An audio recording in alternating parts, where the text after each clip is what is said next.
Curta's free webinar.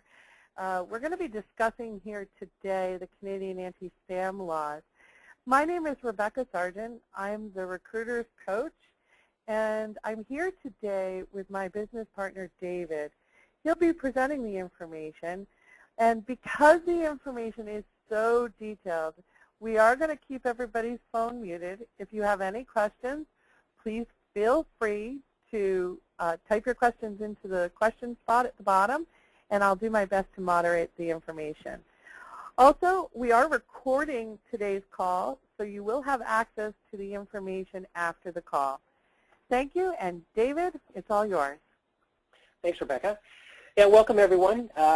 Today we're going to go through a lot of somewhat boring information, but for you guys, very relevant in today's market with how we communicate with our clients, how we communicate with our candidates, and how it's going to affect our business going forward. So, as Rebecca said, if you have questions, feel free to type it in. We'll get to them as we go along. It's not going to take too long, but this will really give you a good perspective on the new law and how it's going to affect you. I'm David Mandar, about 20 years in the recruitment industry, along with Rebecca as well. Our business is consulting to staffing agencies and talent acquisition units across North America. So this is something that is close to our hearts as well, and this is why we're presenting this to you, because it's very relevant. Okay, so let's go forward. Let's talk about what's going to be on the agenda today. A disclaimer of what the information is about. Why should we care as recruitment professionals about the anti-spam law? Who governs the new anti-spam law? We'll go into the letter of the law a little bit around. We'll actually pull phrases out and the sections out and explain them to you bit by bit. Help you understand what consent is and how to be compliant within the law, and how it's going to affect you specifically, either personally or your organization or your business, and look at some ways of staying compliant and some exceptions, sort of how you're not skirting the law, but some minor loopholes or areas where you can really focus on maintaining your business and making sure that you're staying compliant. Okay. So fairly standard and straightforward. And also, we're going to give you a list of where we got a lot of the information, sources that you can look at as well, because a lot of it's legal information, a lot of it's very detailed. Some of it you want to go in and look at how it's very relevant to your business specifically. Okay? So first of all, disclaimer. We're not attorneys, we're not lawyers, but we understand how this information is relevant to us. And we've gone through the CASL information and made sure that we understand it enough to explain it to you and how it's going to impact you here today. So if you have questions or you really need to understand how it's affecting your business, go out and look at the information that we have. So why should we care as recruiters or in the staffing industry specifically? You know, the information age, we've been, over the last 10, 20 years, we've really learned how to embrace email, how to embrace electronic messages, text messages, emails, other kind of communications through social media, et cetera. And really, it's changed the way we're doing business, how we're connecting with our clients, how we're connecting with our candidates, how we're going about, you know, sourcing, business development, et cetera. So it's really it impacts us in every part of our business. So we really need to understand and how we can better work within the rules. Canada's spam law, anti-spam laws are fairly specific, and they do come with a lot of teeth. So you need to work within the law or be prepared to get some finger slapping as we go along and learn. So let's look at that point right there, which is who's going to be governing the new Canadian anti-spam law. Now, you see the slides come up there. The Office of the Privacy Commissioner of Canada, they've always had laws in place, but they're modifying to include things like email addresses, harvesting personal information, spyware dissemination, dictionary attacks, anything to do with the collection of personal information. So they're really expanding on their scope through this new Canadian anti-spam law.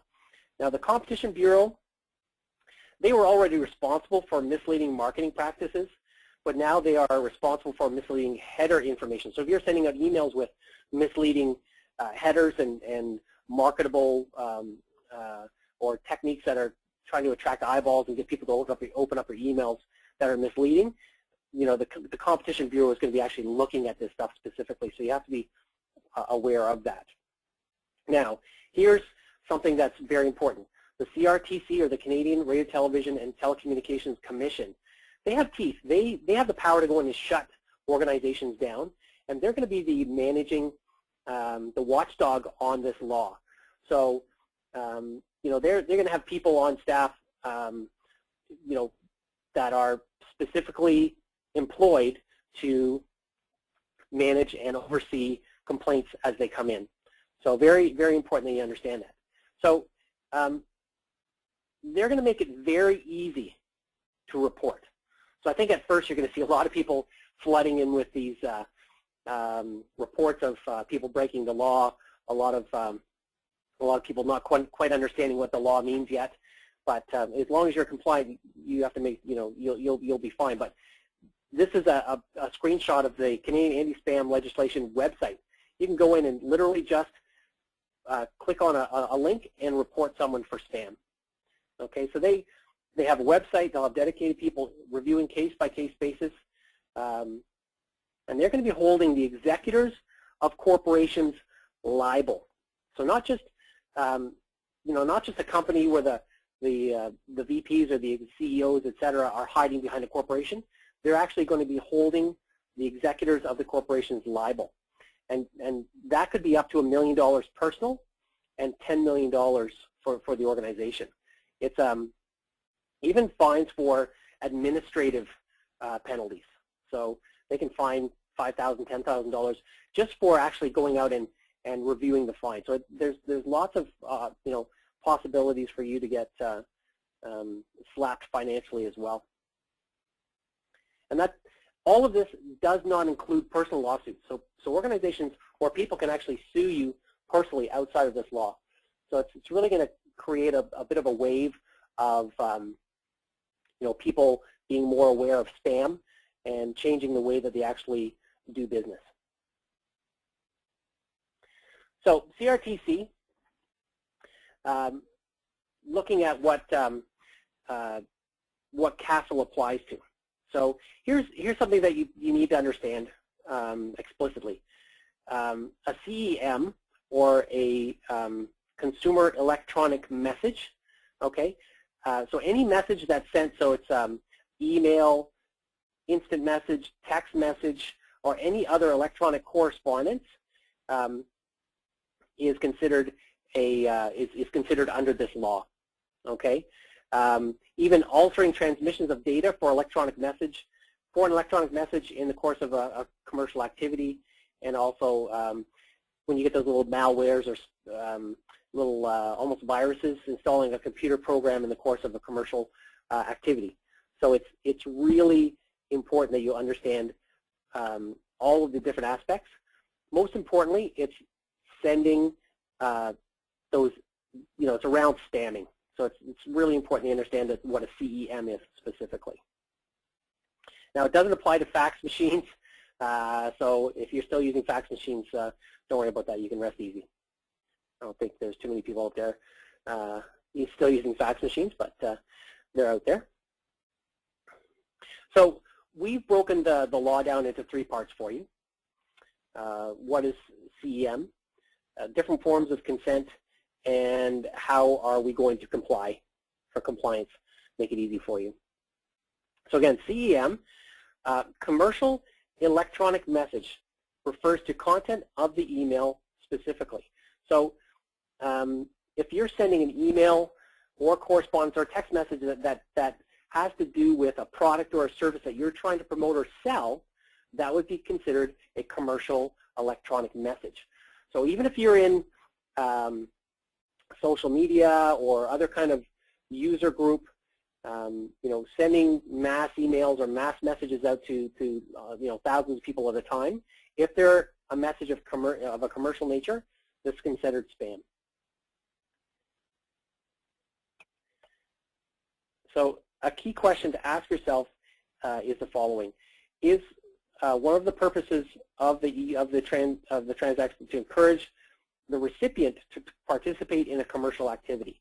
When determining whether a purpose is to encourage participation in commercial activity, some parts of the message to look at are like the content of the message, any hyperlinks in the messages to the website content or a database, and contact information in the message. These parts of the message are not determinative. For example, the simple inclusion of a logo, a hyperlink, or a contact information in an email signature does not necessarily make an email a CEM, but a tagline in the message that promotes a product or service that encourages the recipient to purchase a product may make the message a CEM. So you really have to sit back and consider, what your email, your message that you're sending, is it a CEM, to make sure that you comply. Now, consent. Here's the tricky part. In Canada, you can't have implied consent. You have to have someone opt in before, as opposed to opting out when you send a message. So according to the new law, consent is not required if you are sending a family member or someone with whom you have an established personal relationship with. You're responding to a customer or correspondence from a recipient within the previous 6 months. So if you've done business with someone, they've bought a product from you, or they've bought a service from you within the last 6 months, you're wide open. That's implied consent. Sending to an employee or an individual associated with your business, like a consultant or a franchisee, that's acceptable. Attempting to enforce a legal right or court order, so that's obvious. Sending a message that will be opened or accessed in a foreign country, including the United States, China, and the majority of Europe, they have a list of exempt countries, and we're going to be sending out a document at the end of the webinar with all of this information in, including a link to the exempt countries as well for CASL. Here's a good one. Sending on behalf of a charity or political organization for the purpose of raising funds and soliciting contributions. So yeah, you're still going to get the charity emails and your local politicians sending out requests to high-five them for their efforts. Providing information about a warranty, a recall, safety,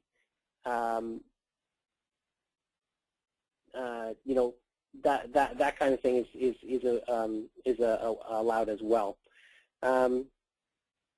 Providing information about an ongoing use, purchase, subscription, membership, account, loan, or other purposes is allowed as well.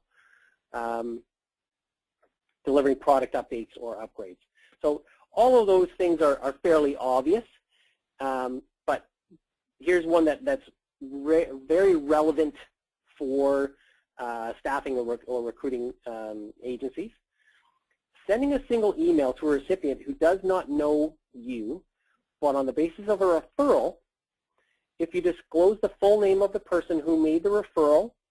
In addition, the person who made the referral can be a family member or have a personal or business relationship with that recipient to whom you are sending. So before, it used to be just, hi, I'm calling this person, a person that you know from the industry gave me your name, and then you move on.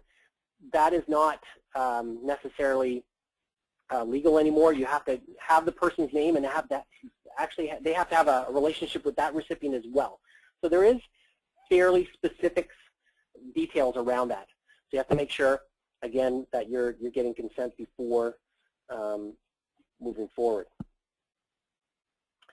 So let's be clear.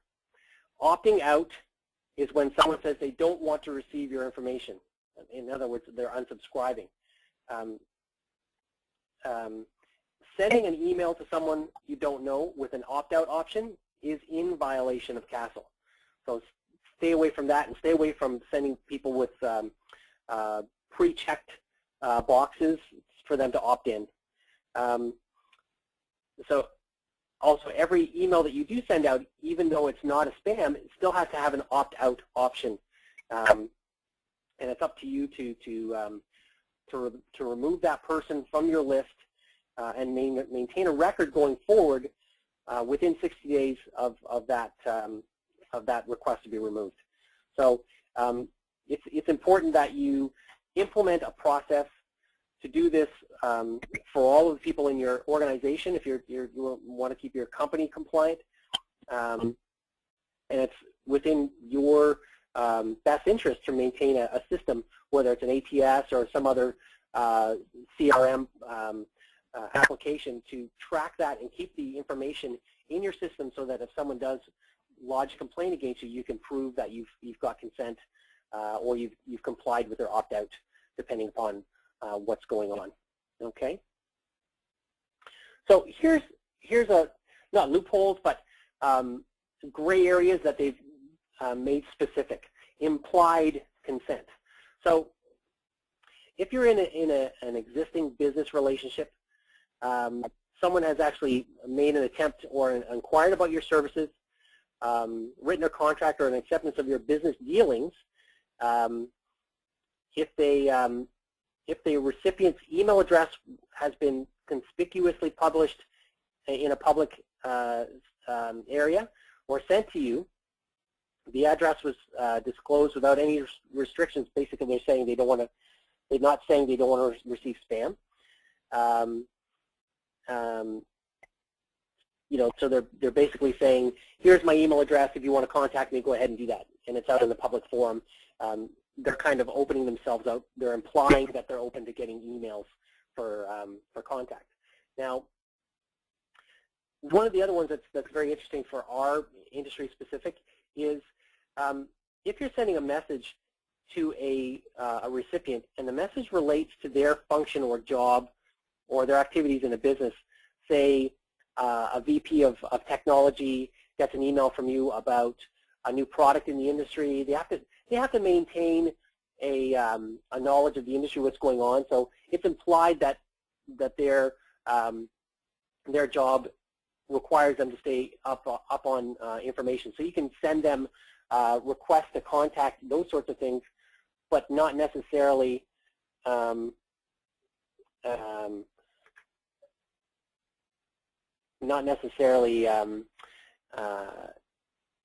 you know, a spam that says, here's my product, check it out, click on the link and buy it. It's more of a reaching out to discuss the product and get connected with them to further discuss the product. Now, it's also very important that you understand that reaching out to people through social media is also a tricky subject as well. You know, we've talked to lots of organizations, including I believe Rebecca talked to LinkedIn directly, talked to their communications department, and they basically have a statement, and we'll get into that later. But let's talk about expressed consent.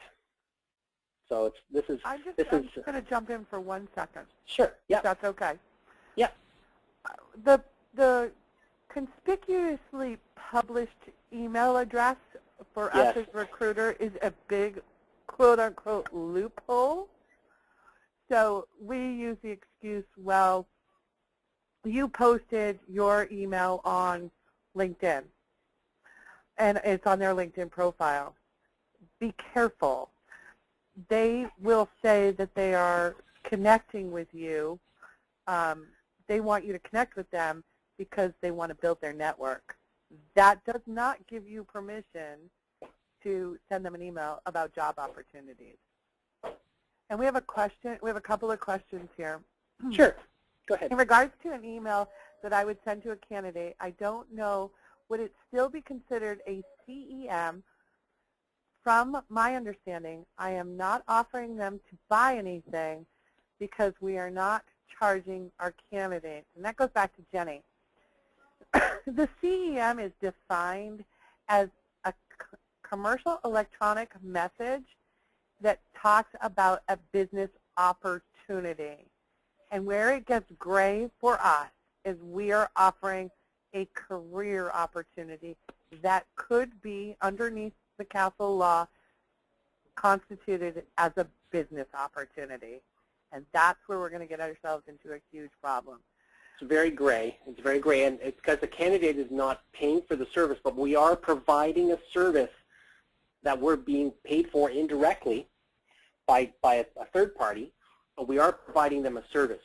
So there will be candidates out there who feel that an email out of the blue that just says, here, I've got this great opportunity for you, would be considered spam, as opposed to a phone call that says, are you open to new opportunities? Maybe a message on their phone followed up by an email that says, I just left you a voicemail. You know, very different, two very different things. So we have a question from Ron, and maybe you can help, is how does CASL impact surveys? If these have no selling message, are they considered a CEM? David? That's great, but the people sending out the email are actually collecting information. So they're not offering a service or anything like that, but they're asking you to provide information. That's a gray area, but it would be considered spam. It's like getting a phone call from a marketer saying, can you answer these 10 questions? And you are entering into a business opportunity, or a business, what's the wording, Rebecca? A business proposal. It's a business opportunity. Basically, you're collecting information, and people have to opt into surveys. Don't just send out a survey and hoping, because the survey may not catch you, but we always use the surveys to follow up to see what we're looking for, specific behavior based on that survey. So you don't want to send it directly, quote unquote, to somebody. I would put a survey more out in the open marketplace. I would put it on my LinkedIn profile, and we do surveys on a regular basis. We put them out on our LinkedIn profiles. We put them out on Twitter. We put them on our Facebook. Surveys are going to be classified under that. You're asking them to opt out versus opting into it. So let them come to you to answer the survey. You can build lists based on having them opt in, getting that email out to them, or that communication out to them with a survey. A lot of times you're giving them something in return, like the results of the survey, or some other gift of some kind, whether it's an e-coupon for a service or a product or service later. So there is a transaction going on, and that would be considered a consumer electronic message in some regards. If you're sending out 25,000 emails a day with these surveys, that would, in my mind, if I was working at the government, I'd say you're spamming. You're sending unwanted or unsolicited emails. We have two more questions in the queue. I just want David to get through what express consent is, and then we'll open the floor to all of these questions, because we expected a lot of questions on what's opting out, what's implied, and what's expressed, and that's why we broke it out. We want you to be able to we'll be able to answer your questions after we've answered all of this. So go ahead, David. Okay, so implied is the gray area that, pertains to certain things of which we went through, but explicit is permission to send a CEM for a specific identified purpose. So the candidate, let's say example, the candidate says it's okay to send them opportunities for their specific job. So if they're an engineer, they're getting job postings for engineering. But they're not saying that you can send them all your jobs. So IT jobs and finance jobs, you're not just sending them whatever you have. You're sending them specific to their purpose that they've explicitly consented. So that's the opt-in. That's what's called opting in. It's opting in for a very specific message or service. So valid consent or express consent can be given written or orally. The person gives you their email that they want the information sent to, and it's very important that you log that conversation, whether it's an email, a phone call, and date it and stamp it and everything else that you have in your system, so that if someone does come back later and say, hey, I never consented for this, you can say, well, I'm sorry, but you did say on this date that you would accept these emails, and then have them opt out. But at least you're being polite about it, and you've got a backing, something to back you up on what you've done. Now, if someone's subscribing to a newsletter, so you've in some way attracted them to your website or to your blog, and they've opted in, they've basically given you express consent to send them information. And you should have, everything that you do now should have an opt-in so that people are giving you express consent. They asked you to send a job description over. They asked you to help them with their job search. These are all express consents. As part of your service, you're going to be doing this. So you can have a conversation with a candidate, and after that conversation, send them an email that basically is confirming their consent. You're going to be doing business with us. We're going to be communicating with you through email and through the phone. Welcome aboard sort of thing. But it does confirm their express consent. And again, keep records going forward. You're going to be living and dying by your ATS or your CRM to keep compliant. Now, there's time limits to these. You only have 6 months. If someone has inquired about your services but actually hasn't done business with you, you've only got 6 months before it's no longer express consent. But if you actually done business with someone, say you've placed a candidate or gone into an arrangement where you were promoting them out or sending them out for job opportunities, you have 2 years of express consent to communicate with them through email. But again, it has to be specific to them. You can't just spam.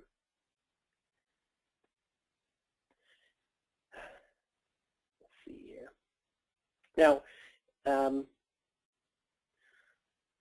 let's move on to, this is an interesting, this is what we talked about with Rebecca. Rebecca talked to a communications person that represents LinkedIn, and this is what they emailed back to Rebecca. This is LinkedIn's stance on CASL. They are a U.S. company, so the U.S. anti-spam laws come with more implied consent, probably twice as much implied consent, and less teeth around the spamming. So they said, our position should be that LTS or LinkedIn Talent Solutions in-mails are not commercial electronic messages. CASL regulates commercial electronic messages, aka spam, so CASL would not apply to recruiter messages. For LTS, we are outside the law, and the client will need to comply. So what they're saying is, hey, we are just a website, and we provide a social forum, and in-mails are just a way that people communicate within our forum. If they are sending CEMs, it's not our fault, it's their fault. So LinkedIn will throw you under the bus in 2 seconds if you break the law within LinkedIn. Let's touch on this a little bit here. Yeah. I'm going to jump in because we do have some questions about some opting in and implied and express. So I'm going to go with the LinkedIn one. Regarding LinkedIn, sending messages should be okay as they have the option to turn off the ability to receive in-mails. No? And that's from Mark. Yeah. No. No. No. It is sending messages the question is sending messages should be okay. It is not okay. And this is our stress point here. Just because you purchase the ability to send in-mails, the content of your email is classified as the CEM. It's the content. Remember, the candidate at the other end has the ability to mark your information as spam, and then they are reporting you to LinkedIn as a spammer, and it's up to LinkedIn to report your information if requested, okay? Do not think InMails are covering you. It is the content of your InMail. And let me give you a really good example. I could be promoting a mail enhancement product. I can buy InMails, and because you're open to career opportunities, I can send you an email that says, here, I'd like you to be a franchisee. That is considered spam. And that's exactly kind of what we're doing is we're asking them about career opportunities. Just because they say they're open to it, the candidate or the person you're contacting can go back and say, they can mark your email spam, and then they can take out career opportunities. You do not own LinkedIn. LinkedIn has no obligation to protect you. They are there to protect their network. Mark, I hope that answers your question. The next question we have is, if I call, this is from Jason, if I call a prospective client and the receptionist says, email your information to so-and-so, does that constitute consent? David? That's a gray area, but in the letter of the law, no. Because the organization can't have a personal relationship with an individual. But and, you can and conversely, an individual cannot have a personal relationship with an organization. So if you, what you're doing is that's a referral. So you have to say, let's say her name's Janet. Janet, can I get your full name? Since you're referring me to send this message, I'm going to say that you referred me to send this message to you. Your receptionist, Janet Smith, gave me your email address and said so that I could contact you through email. That could cover your butt. That's a referral. We have a couple of questions on referrals, David. The next question, these two questions are similar. How do we handle referrals? What if a candidate tells me his friend is interested in a new opportunity and provides me his name? The next question is, what about asking for referrals and not mentioning a job opportunity for them specifically? What was the first question? It was how do we handle referrals? Is at the end of the day, how do we well, handle? Referrals are a powerful sourcing tool, and they should be utilized on a daily basis. You and I talk about this in our training all the time. You should get 3 to 9 names from everybody that you talk to. It changes the game a little bit in the conversation that you have with them to actually get the names, because you actually have to talk to them about, you know, I'm not going to be just randomly sending out spam information, et cetera, et cetera. I talk to individuals based on me being a career counselor, and I'm going to reach out to them and add a great value. And in doing that, you know, I need to use your name as a referral to talk to them. But here's the thing. Can I have their phone number? There you go. Phone them. If you send an email, you're stepping all into these gray areas and you're getting yourself into trouble with possibly spamming. Pick up the phone. Call them. You can never get in trouble that way. And once you get a hold of them, you can traditionally use the same, I got your name from an industry contact who referred me to you, et cetera, et cetera. And now you're not stepping on the CASL laws. So think of that. John has a quick question too, and it's, I'm connected with someone on LinkedIn. Am I allowed to send them a CEM? Short answer? That's no. Short answer, no. If you know them personally, see a social network connection is not implied personal relationship. Because, you know, what I do on a regular basis, not every day, but at least every week, I make a phone call to someone in my LinkedIn network. I pick up the phone and I call them. I say, hi, I'm connected to you on LinkedIn, just to chat. I'm networking. The purpose of it is maybe finding some business, maybe finding another candidate, picking someone's brain. I'll call a CEO, I'll call a VP of sales, I'll call someone just to pick their brain. And sometimes it turns into, well, let's have coffee on Tuesday. Great. That's a personal relationship. You cannot get in trouble with that. Having someone opt in to be part of your LinkedIn network because you're part of the same group somewhere else, and they thought the article that you wrote was interesting, so they connect with you, is not an implied personal relationship, and you can get in trouble. Okay. We've got lots of questions rolling in. We're going to move forward with compliance. We're going to get to all your questions. Keep throwing them at us. There's Okay. lots of stuff here. Go ahead. Compliance. So next, compliance. So yeah, part of compliance is actually including specific information in the email that you send or electronic message that you send out. So it has to have your full name, your identification. So you have to identify your business name.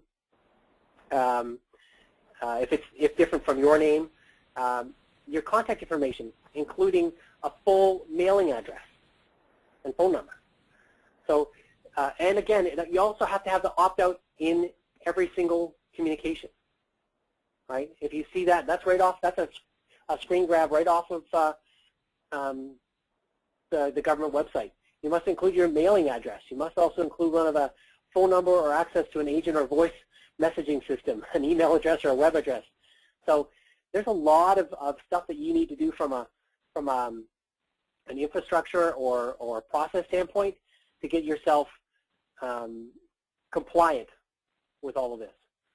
Start changing your email signatures today. You got a couple of days to do that. So, as our society moves forward, communicating via email, LinkedIn, Facebook, and Twitter they're more, we rely on these things more and more every day. And it's on these mediums that we connect with our candidates, our clients, and everybody else. So we really have to rethink how we reach out to everyone through, we've gone pretty far in perfecting the mass email, mass communication. Twitter and everybody else, you tweet something and 500 people in your network see exactly what you thought all at the same time. So it's really important that we start to rethink about what, you can't get pinged for spamming on Twitter because Twitter is spam. You're just sending it out there all the time. CASL is so broadly defined. As recruitment professionals, we're going to be heavily impacted while we still need to use these mediums and stay in contact with our clients and candidates. So we really have to start looking at how we're reaching out initially, how we're doing our business development, how we're keeping in touch.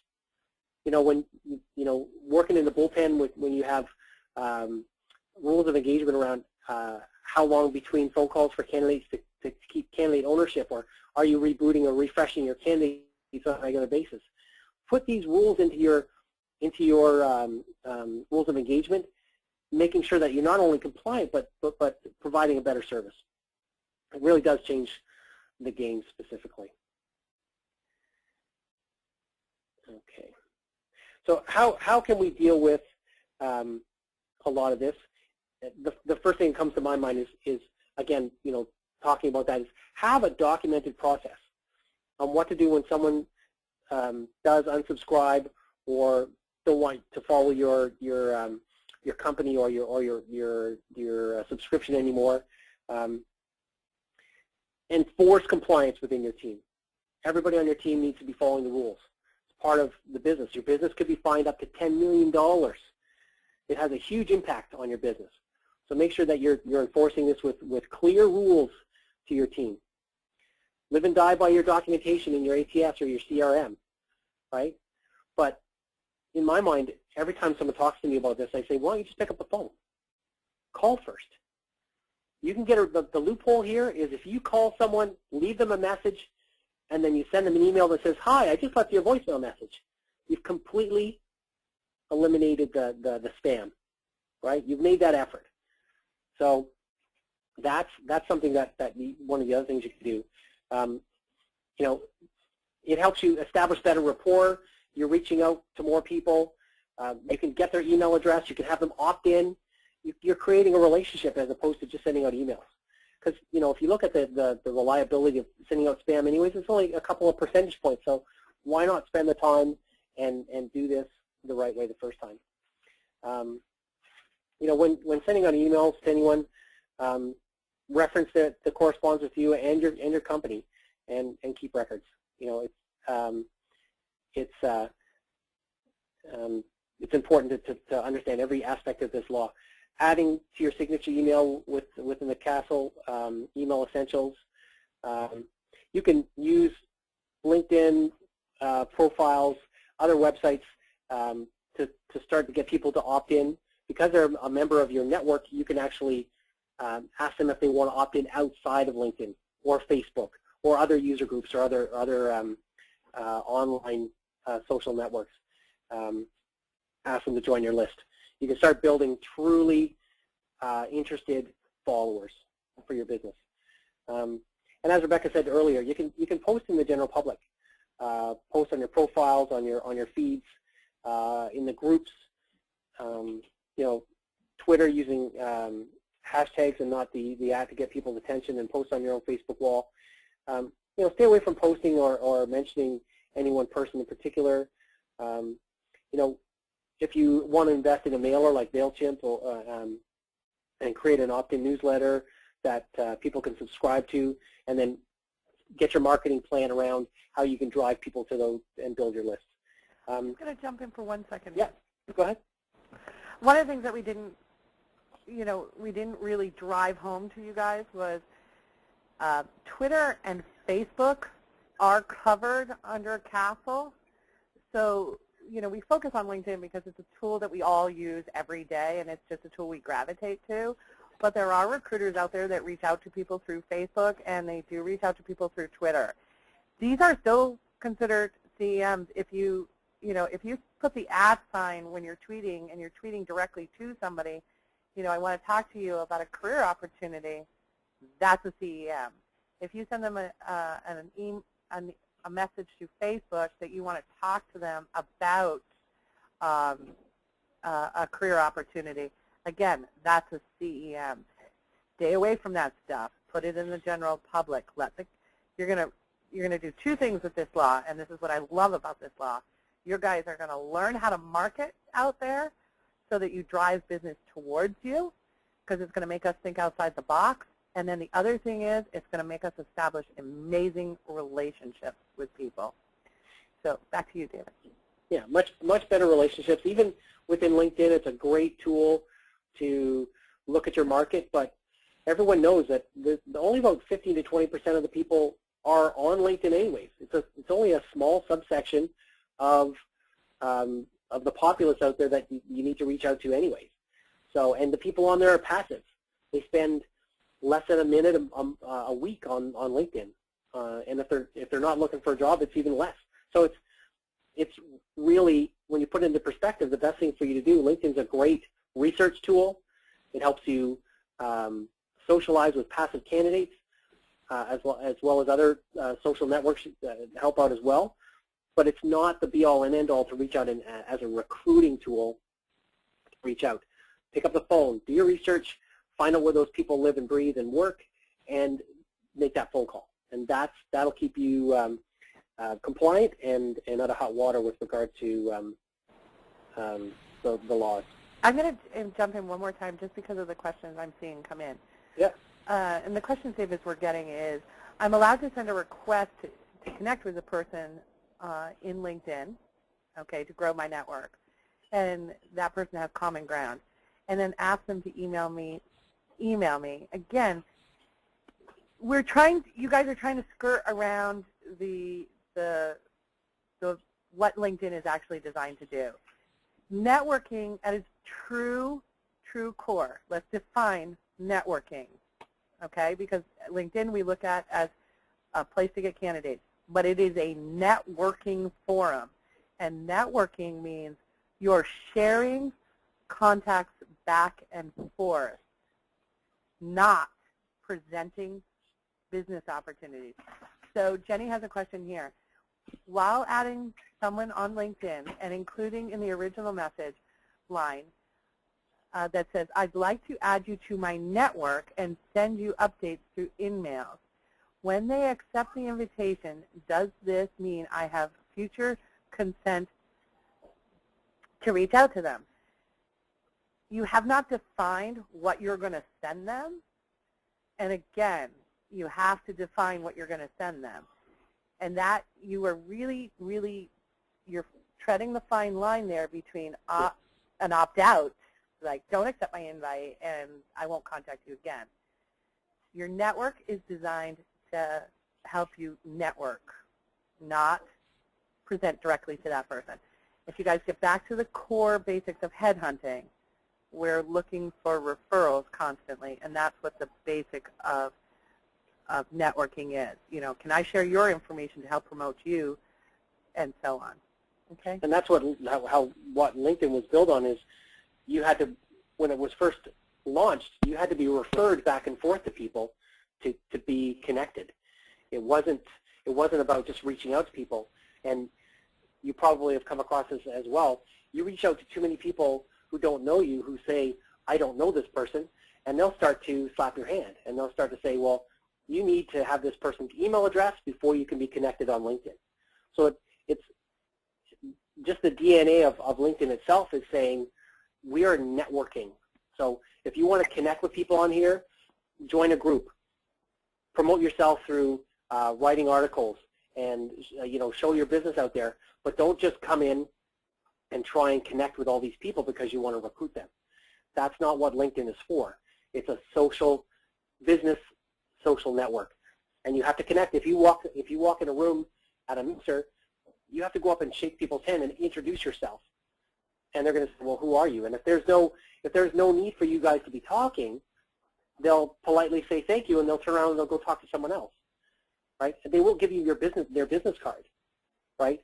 You have to look at it from that perspective as well. There's a give and take. There's a politeness about how you approach people on LinkedIn. And if you do it properly, you can, instead of doing it all in one step, try 2 or 3 steps. Reach out, get connected, and then place the opportunity in their hand saying, I'm connected in the industry. I deal with a lot of successful people like yourself. I'd like to keep you up to date on maybe sending you a quarterly salary survey or send you regular articles on that, or I'm in this group, why don't you come and join this group as well, and you can follow me there. Just create that relationship that has nothing to do with sending them a link that says, here's my product, come and buy it, because that'll get you slapped right away. We got a few more minutes, so let's, yeah. The biggest thing is about being pleasant, right, about this whole thing. Yeah. If you're in the gray area and you're being polite, you're being professional, you're trying to promote your business, but you're not necessarily spamming by sending out hundreds or thousands of emails, and someone at the CRTC gets a red flag on you, you can just put your hands up and say, well, I'm trying to follow the letter of the law. What am I missing, right? And you may get a warning as opposed to a fine. So being polite and truly trying not to spam is half the effort. So, my favorite animal, or mammal, the platypus. And just as the platypus is an exception to the mammal rule, there are exceptions to every rule, but don't count on them all the time. Using the referral, I got your name from a trusted colleague. You got to follow the rules. You have to have a name, and you have to use the name. Third-party referrals, right? Consent is not required to send the first commercial electronic message if sent following a referral by an individual who has an existing business relationship or existing non-business relationship, family, or personal relationship. Any of those relationships must exist with the person who sends the message and with the individual whom the CEM is sent to.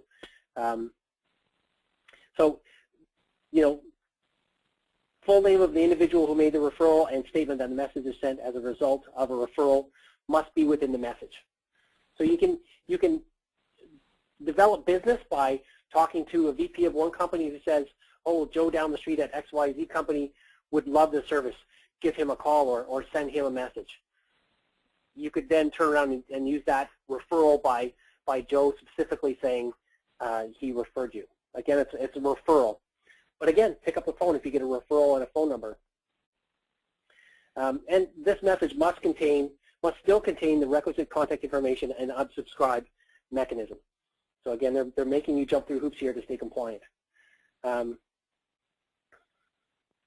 You know, again, going back to the social media, just because you're connected with someone on social media does not make you comply with CASL. A personal relationship requires that the real identity of you as an individual, not your company, but you as an individual, is between you and the other individual person that is actually receiving the email. So title or department or company or marketing department or something like that as an alias does not constitute a personal relationship. Social media, someone likes you on social media, no, it's not implied consent as well. So you have to be very specific and very careful about, you know, even if you've got a friend on Facebook, you know, they could be your daughter's soccer coach. That's not implied consent. Again, you have to have that personal relationship. All those things are not generally sufficient to constitute a personal relationship. So, what a great shot. So we've spoken to lots of people around this. We've talked to lots of organizations, lots of agencies, lots of leaders in the industry about CASL and how it's going to be affecting the business. The boundaries in a lot of these statements are gray. And it's going to take we're seeing probably 6 months to a year of organizations testing the waters, challenging the law to see how it holds up. And hopefully with every challenge we'll get more clarity around how we do our business within this new set of laws. You know, and it'll get rid of a lot of organizations who rely heavily on spam. I don't appreciate getting emails about job opportunities in South Africa or somewhere else in the world where obviously they're not relevant for me. It's really going to nail us down to, you know, our recruiters are very used to using email to contact people. Yes. You know, at the end of the day, the recruiter who can't figure out how to pick up the phone, dial, and say hi, or to get back to that true headhunting mentality of connecting with people on the phone, in my opinion, it's just going to kill out probably about 80% of the new recruiters we're seeing out there. The people that have been brought in, an email was the height of our business and is how they learned how to recruit instead of picking up the phone. And that is truly about 80% of the recruiters out there don't know how to pick up a phone and call. Yeah, they're relying more and more on electronic messages to reach out and to make first contact and to maintain relationships. This is really a game changer in how we are, you know, how we're going to move forward as an industry. So once again, you know, we're not attorneys. If you have questions, we can do our best to answer a lot of them, and maybe if you want to follow up with us. But really, getting access to the information yourself. You want to show the next slide, Rebecca? Yep. And FYI, you guys should have legal counsel sitting in the background. I know at recruitment firms we don't invest a lot of money in legal counsel. Pick up the phone, get an attorney kind of on retainer that you can ask lots of questions to. It's a really good investment at this point. Yeah. So here's where we got access to a lot of information, many links there. So if you want access to information, go check out these links and make sure that from your perspective, from your business perspective, from how you're running your organization, your business practices, that you're compliant with CASL. It's within your own best interest to get back to basics with regard to how you're communicating and changing the way you communicate, because it'll add value. Your electronic communications will get better. and you'll spend more time communicating on the phone or even face-to-face with your clients. Will be a differentiator for you. So we've covered off the why things are important to us, who's governing CASL, the law itself, what's consent, how we stay compliant, how it's affecting staffing and recruiting, some exceptions, and our information source. So if I think, do we have any more questions right now, Rebecca?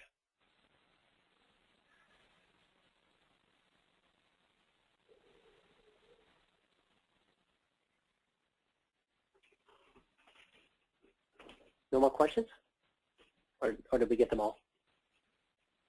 Yeah, I'm actually going to open the floor to more questions if anybody's got them. John, I'm going to open your mic, John, because you have a lot of questions, and I want to make sure we're getting them answered for you. Mike, would you like to join us here? Or sorry, John. Sure, I'm here. Sorry. You had a lot of questions. Do you have any further questions? 'Cause I think I'm good.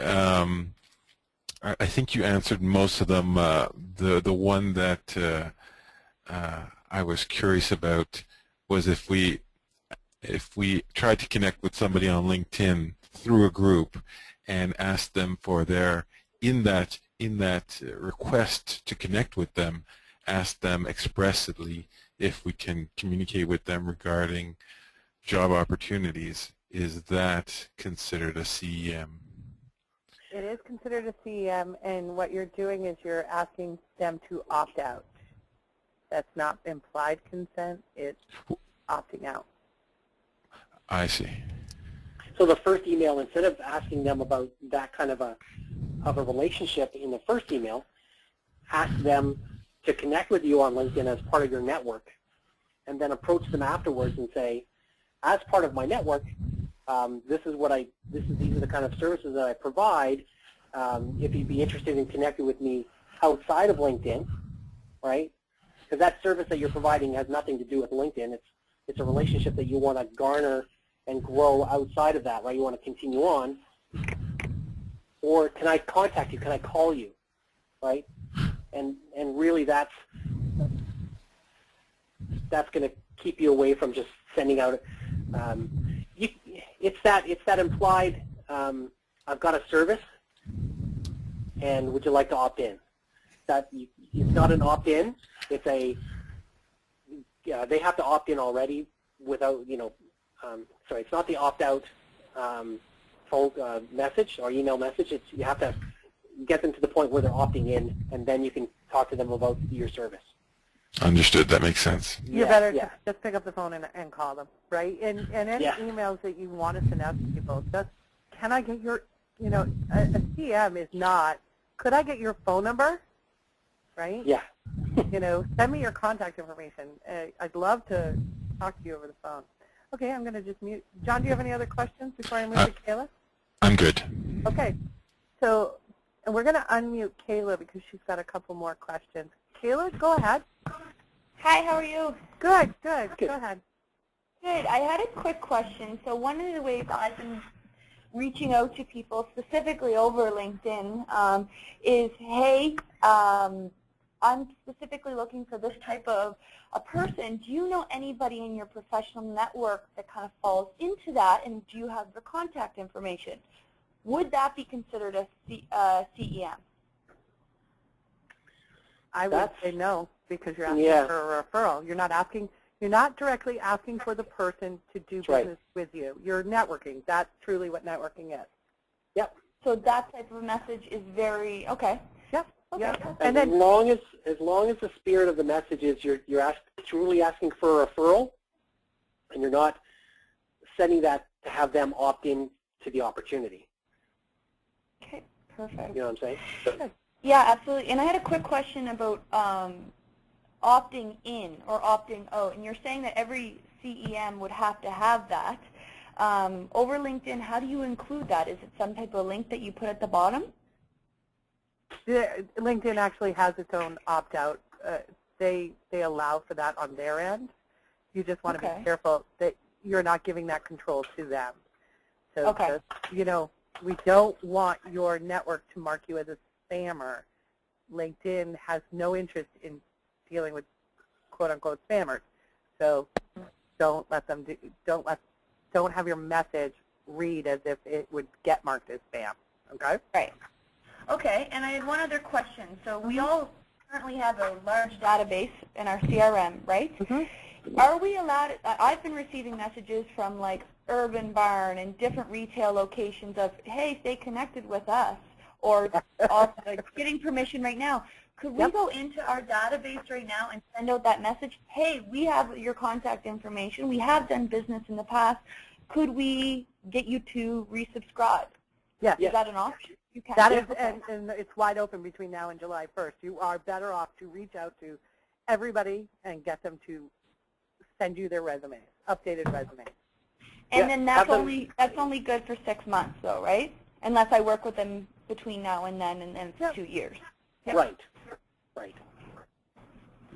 So you should have a way of sorting your database based on last contact, and having a general reach out and a refresher or a reboot of the service. Let's keep in touch, and maybe create a service within your organization that sends out information. Some of the very large organizations have a daily or weekly mailer that goes out, to candidates. It's just information. Here's a salary survey for 2014. Here's what's going on in the market, and it all cycles back through the social media too. You see it on their LinkedIn and Facebook pages, and it all pops up. But it also goes out in an email. So a regular touch that is always saying, thanks for being part of our family. Here's another piece of information relevant to your industry. And if you're working in multiple industries like finance and health and IT and HR, you need to have 4 different mailers because it's specific to their industry or however you want to market that.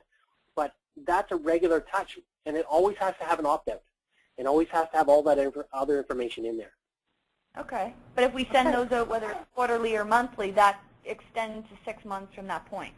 Exactly. Yeah. 6 months from the last point of touch. No. Yeah. No. 6 months from the last, because they're opting in every time they get that email and they don't opt out. They've got 6 months from that point to continue. You have to renew the opt-in. You have to renew everything, and that was the sticky point. You have to renew it. Isn't the 6 months where they've shown interest in your services? No. Or subscribed? No, if you get them to subscribe to your quarterly or monthly newsletter, then they're subscribed and they've opted in. Yes. So we'll go back to Yeah. You have to call everyone who has inquired about your service every 6 months and requalify them. If they've done business with you, you have at the end of 2 years, you must call them and renew their consent. If someone's given you permission to send them information, you have 5 years. At the end of 5 years, you have to call them and get them reintroduced. That's the subscription one. That's all of them. That's express consent, all of them. Yeah. So just get, and the nice thing about that piece is you have to reach out to everybody every 6 months. Yeah. It's going to keep you on the phone, right? Just reach out, say, hey, how are you? How are things? You're good with my emails? Good, thank you very much, and move on. Okay. Any more questions, Kayla? Yeah, I just have one from my recruitment manager here, Matt. Go ahead, Matt. I was just wondering if someone opt in, like say our company here is, I guess, MapleSoft. They opt in to receive messages from MapleSoft. Does that include that the team can reach out to them, I guess, individually, or do they, or does each individual need to get consent in order to fall within that personal relationship category? All right, so nobody has personal relationships. We do away with all personal relationships. So once they have given you consent to your organization, and you know what, I'd have to check that, but I'm sure as long as they've given you consent to your organization, then people can reach out to them, but they must clearly identify that they are with your organization and that they're responding in kind to their request. Okay? Depends on what the consent is for. If they're consenting to subscribe to your mailer, and then somebody on your team sends us a job description that's random without consent, that can be considered a CEM.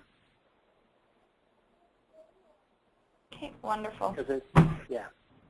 And John, you had a question. Express consent gives you 2 years, in my understanding. Express consent, when somebody says, yes, you have permission to send me your stuff, you actually have 5 years. Okay? The 2 years is when somebody's done business with you. As soon as they've done business, you have 2 years. As soon as they say, yes, please, send me that, they have 5 years. Okay? All right. Sorry, Rebecca, could you just clarify that? Where did the 6 months fall compared to the 5 months? If somebody inquires about your service, you have 6 months. Oh, okay. Okay. Yep. So you might have a conversation with a candidate on the phone. They're not interested in being represented. Maybe they called in about a job posting that you have, but they never send your resume and you don't represent them. They're just sort of a periphery or a contact, right? But they're not a client. Okay. Clear. Any questions? Any further questions before we move on? We've got a little bit longer just because it is a really detailed law, so bear with us. Any other questions? Cynthia had a question about the legislation in the U.S. We're not addressing the U.S. legislation. It is a lot looser than what we have here, but sending emails, David, is that correct? If you send emails to Canada, you're governed under the Canadian law. Is that correct? Yes. Yeah. If you're a Canadian resident sending, or you are a Canadian resident receiving, CASL applies. So, for us sending to the U.S., you fall under the Canadian law. Those sending from the U.S. to Canada have to follow our laws, and there is cross-border communication, and they are working together to make sure that these laws are followed. Okay? All right. Any other questions, please feel free to email us. We're going to wrap it up here. David, it's back to you. All right. So I'm not sure exactly how much everyone knows about Curta, our organization, as a training and consulting organization focused on providing services to the staffing and recruiting industry. This is a shot of the calendar off of our website of the upcoming training in July. I think our rookie recruiter is almost full, but we also have a couple spots left in that. Mastering Solution Selling is an awesome 3-day, half-day course that basically gets salespeople ramped up on business development. We talk about CASL, we talk about phone techniques in all of our training.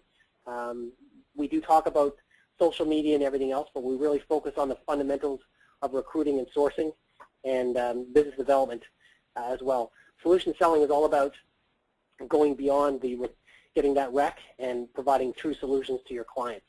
So Recruiter Refresher, again, a great 3-day program for intermediate to senior recruiters who want to ramp up their hires and get to that next level of their production. We've got an awesome class, which is the Marketing Candidates. That's a half day and probably one of the most impactful classes that we have. You get almost immediate return on your investment with more placements. The last client that we dealt with, we went on site and taught the class to about 25 individuals, and 2 weeks later we went back and checked in on their progress, and they developed over $40,000 in net new business from our training. So it really has a huge impact on production and revenue. So just a word out there for anyone who's interested. If they want to talk about, give us a call or even send us an email, we don't mind, on our information, our services. You can go to our website or give myself or Rebecca a call directly.